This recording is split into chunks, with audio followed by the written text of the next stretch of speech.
What's up, guys? You're watching Everything Weapons. Today we have a sad story. Recently, a B52 American bomber crashed as it was trying to take off in Washington this week of June 2026.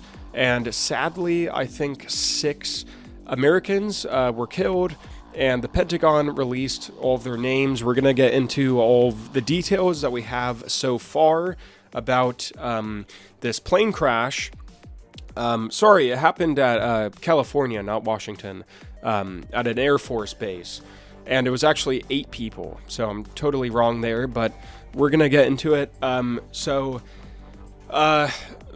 There's a lot of questions here, and they're looking at the materials, and they're studying the crash site. It's most likely engine failure as they were trying to take off, as it's a critical period, where lots of stuff can go wrong, and obviously the B-52s are fairly old aircraft, as you know, they started in the 1950s, but this is very tragic. It's very sad that 8 Americans were killed, and there's a huge focus right now on not just the Air Force, but all military is investigating this tragic takeoff disaster.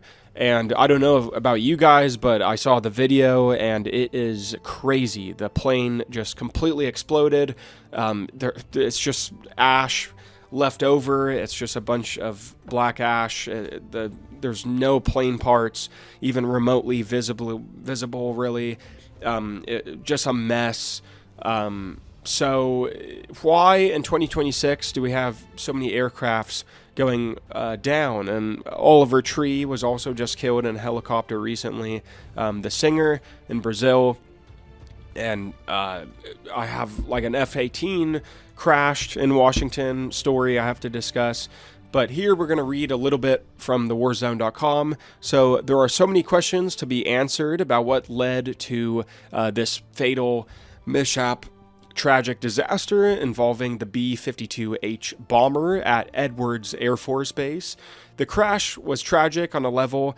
The base, which sits at the center of America's flight testing ecosystem, has not experienced, at least to our knowledge, for 75 years. So this is the worst crash since World War II, practically, at this specific base. The human impact here is just hard to quantify at this time. At the same time, there will be a major development impact too, especially when it comes to work that is being done to modernize the B-52.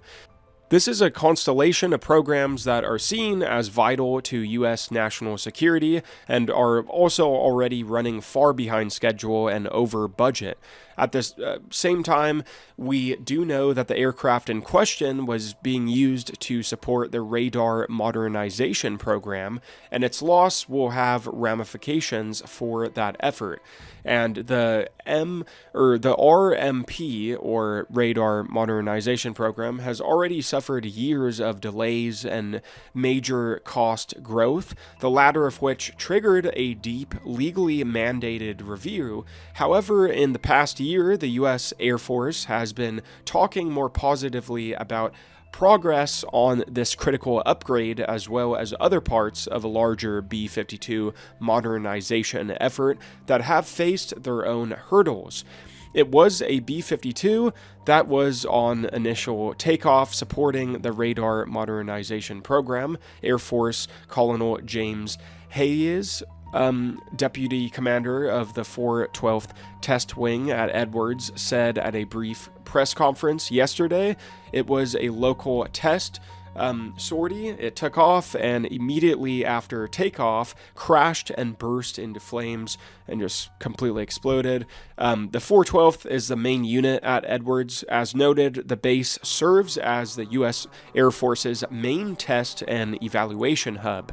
After reviewing the footage of the crash, it was deemed that this was an unrecoverable crash and unsurvivable Colonel Hayes added. And the B-52 had a mixed crew of military, government civilians, and even government contractors supporting this test mission that they were on. Right now, our thoughts and prayers are with the families of those that lost their loved ones, he stressed. This is a tragedy. When reached by the war zone for comment today, Boeing reiterated a brief statement it made yesterday that confirmed 2 of its employees died in the crash. The company's full statement is as followed. We extend our deepest condolences to the loved ones of the 8 crew members who lost their lives.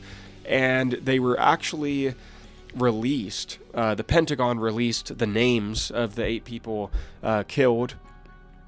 So we have Colonel Gregory Watson, Lieutenant Colonel Gabriel Estrella, retired Lieutenant Colonel Miles Middleton, Major Alexander Davis, Major Robert D., Major Brad Hoovey, Jeremy Smith, and Christopher Riscar.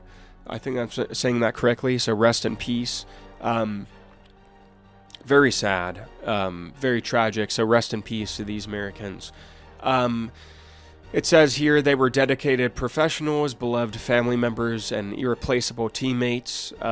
Colonel Thomas Tower, commander of the 412th Test Wing, said in a statement.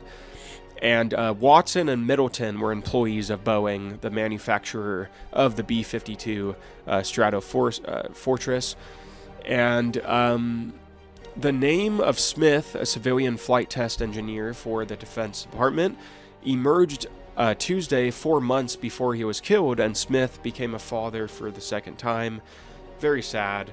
And the video is very disturbing. It's wild to me how little of the plane there is just for a takeoff. Possibly engine failure, right? They're still investigating. It could have been an issue that wasn't engine failure, but that's like the most probable, most likely issue of this takeoff. And it's just, you wouldn't expect a takeoff to be this dangerous, but I mean, that's how crazy and scary aircrafts are. And it just goes to show you really don't know, like, when it's your last flight, sadly. Boeing, the original manufacturer of the B-52, is serving as the prime integrator for the RMP program. And this is just really not good. I'm sure America is going to be scared to use B-52s, obviously, but they've been upgraded, as it's like a 100-year-old bomber, right? So, yeah, it is too early to tell, says a U.S. Air Force official that told the War Zone today. So it's just really crazy. I just hope they get answers. Like, I really hope they find out what happened and what went wrong here so that they can prevent further B-52s from exploding, right? So it says here, part of what we did to control cost is to work at what are the main things that we need on this radar. So pretty much they're still upgrading B-52s, you know. Because of this crash, though, they're really going to be taking a look at all of their aircraft, I'm sure. So it says here, Boeing has already looked at some schedule improvement that we've seen. Air Force General Dale White says, the service's direct reporting portfolio manager for critical major weapon systems, also told the War Zone and others more recently at a roundtable at the Air and Space Forces Association's annual warfare group in February. So White was speaking at the time collectively about progress on the RPM. So Yeah. So at that time, General White also highlighted how the relatively small size of the B 52 fleet, combined with the operational demands placed on it, had created additional challenges for modernizing the bombers. The B 52s are in high demand to support conventional combat operations, as underscored by their heavy use in the recent conflict with Iran. A portion of the fleet is also a key element of the air leg of America's nuclear deterrent triad, which imposes additional hard operational requirements for available aircraft. It says here the challenge with B 52 that I think everyone forgets, it's such a small fleet that has such a tremendous requirement in terms of readiness, White said. You've got to have a certain number on the ramp. That's a requirement. With the B 52 fleet expected to fly into the 2050s, it is extremely likely that the Air Force will move to regenerate a bomber from storage to replace the one lost in this takeoff test flight, right, just to meet general operational demands. That is typically a weeks long process at best for an aircraft of this type and size. So it's going to take about a week, perhaps longer, to replace the aircraft. And yeah, so this is just not good. But since 2015, the Air Force has returned 2 other B 52s to service to make up for losses. One of these aircraft replaced a B 52 that crashed and burned at Andersen Air Force Base on Guam in 2016. The other one took the place of a bomber that was totaled on the ground when an electrical fire broke out during routine maintenance at Barksdale Air Force Base in Louisiana in 2015. Thankfully, there were no fatalities in either of those B 52 mishaps.